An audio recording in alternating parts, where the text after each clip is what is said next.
Pour qu'on se connaisse encore plus, je vais vous donner 6 faits sur moi. Premier fait et pas des moindres, je suis une grande stressée, je stresse pour tout, je stresse pour ma situation financière, je stresse pour l'avenir de ma fille, je stresse pour tout et n'importe quoi, enfin même quand on va pas faire les courses, je vais stresser de me dire punaise faut qu'on fasse les courses ou autre. Deuxième fait qui peut un peu rejoindre le premier, j'ai peur de dépenser mon argent. C'est sûr et certain que ça a un lien avec mon enfance, mais j'ai peur de dépenser mon argent, même quand j'en ai. C'est dû à un traumatisme en fait à l'enfance parce que j'ai manqué quand j'étais petite.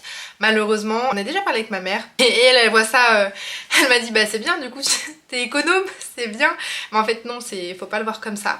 Je suis la seule de ma famille à avoir les cheveux bouclés, enfin les cheveux bouclés et je dirais même les cheveux harash. Pour les gens qui vont se demander harash, ça veut dire un peu... pas crépus mais genre bouclé quoi, à la limite du crépus.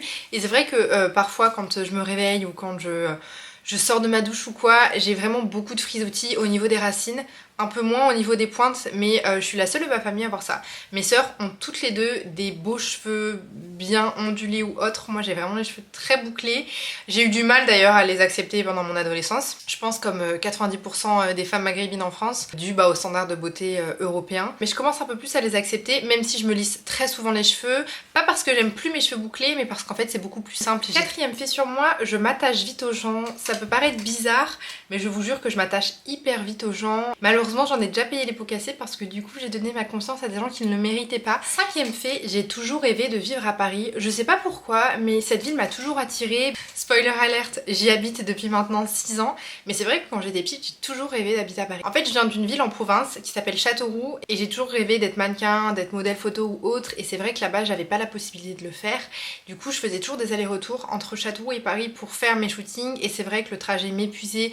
Et en fait, quand j'allais là-bas, c'était vraiment genre un bol d'air frais. Ça me faisait tellement du bien de partir de ma province pour aller en région parisienne, pour vivre mon rêve à Paris. Et c'est vrai qu'en 2021, je m'y suis installée et depuis, j'aime trop cette ville. C'est beaucoup plus simple en fait quand t'es sur Paris et puis tu peux avoir un event du jour au lendemain, une opportunité qui se présente du jour au lendemain, donc faut toujours être présent et sur place. Et c'est vrai que c'est beaucoup mieux. Et même pour ma fille, elle est en agence de mannequin sur Paris et elle pourrait pas en fait être en agence si on n'habitait pas sur Paris, étant donné que les enfants ne peuvent pas faire de shooting en dehors de la région parisienne. C'est un peu compliqué pour les déplacements, même si c'est très stressant, c'est très fatigant ou autre, j'aime trop Paris.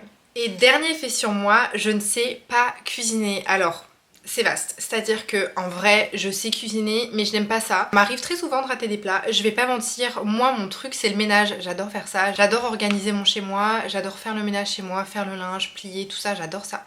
Mais par contre cuisiner, vraiment j'aime pas, ou alors faut vraiment que j'ai envie de le faire pour que le plat soit bon. Généralement quand je suis forcée de cuisiner, c'est